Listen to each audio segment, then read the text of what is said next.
यह कहानी है एक साहसी महिला और एक जिज्ञासु लड़का की। अदिति और आकाश हाल ही में अपने नए घर को देखने पहुंचे थे। जैसे ही उन्होंने अपना पहला कदम घर के अंदर रखा, उसी समय अचानक घर के बाहर भारी बारिश शुरू हो गई, क्योंकि उनके पास अपने नए घर में रात बिताने के अलावा और कोई चारा नहीं था। इसलिए उन्होंने उसी रात उसी घर में रुकने का फैसला किया। कुछ समय बाद अदिति को कुछ दिखाई देने लगा, जैसे कि टिमटिमाती मोमबत्ती दीवारों पर भयानक छाया डालती है। धूल के कण हवा में नाच रहे हैं। कमरा पुराने फर्नीचर से भरा है, फटी हुई चादरों से ढका हुआ है। तब अदिति कहने लगी, मेरे को इस घर में कुछ अजीब सा लग रहा है।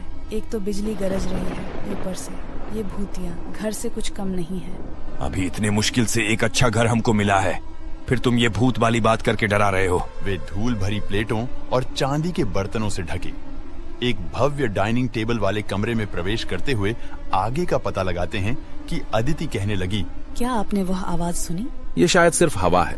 इतनी बात कर ही रहे थे कि अचानक कमरे का तापमान गिर जाता है और उनकी सांसें दिखाई देने लगती हैं। ये सही नहीं है, हमें चले जाना चाहिए। वे किताबों की अलमारियों से सजे एक कमरे में प्रवेश करते हैं। मार्क एक पुरानी किताब उठाता है और उसे पलटता है। मोमबत्ती की लपटें मानो प्रतिक्रिया स्वरूप लहराने लगती हैं। कमरे में फुसफुसाहटें भर जाती हैं और तेज हो जाती हैं, जो चिल्लाकर कहती है, बाहर निकलो, बाहर निकलो। क्या आपने वह आवाज सुनी?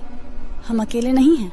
वे घबराहट से इधर उधर देखते हुए एक मंद रोशनी वाले दालान में तेजी से उतरते हैं। ठीक है, मैं मानता हूँ कि कुछ गड़बड़ है, लेकिन इसका तार्किक स्पष्टीकरण होना चाहिए। तभी अचानक दीवारों पर चित्र विकृत होने लगते हैं, जिनमें विचित्र चेहरे और विकृत आकृतियां दिखाई देती हैं। आकाश, देखो तुम्हारे पीछे। वे दरवाजा जोर से बंद करके एक शयन कक्ष में घुस गए। हमें शांत रहने की जरूरत है, कोई न कोई रास्ता बाहर जाने का होगा ही। जैसे ही वे बाहर निकलने का रास्ता खोजते हैं, कमरे की दीवारें बंद होने लगती हैं। छत खतरनाक ढंग से नीचे गिरती हुई दिखाई देती है। मैं इसे अब और नहीं सह सकता। ये ऐसा है जैसे घर जीवित है। रुको, शायद ये है। वे टूटे हुए कांच के माध्यम से छनती चांदनी के साथ एक कंजर्वेटरी में ठोकर खाते हैं। बीच में एक भूतिया आकृति खड़ी है, जो उनसे कहता है, मदद करो, मुझे आजाद करो। अदिति, शायद यह यही चाहती है।